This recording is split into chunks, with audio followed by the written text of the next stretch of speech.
Mm. I love doing this because it's the way that I ground myself.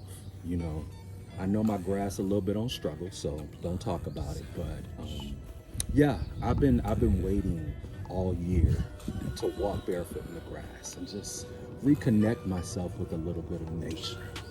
What are you doing to take care of yourself today?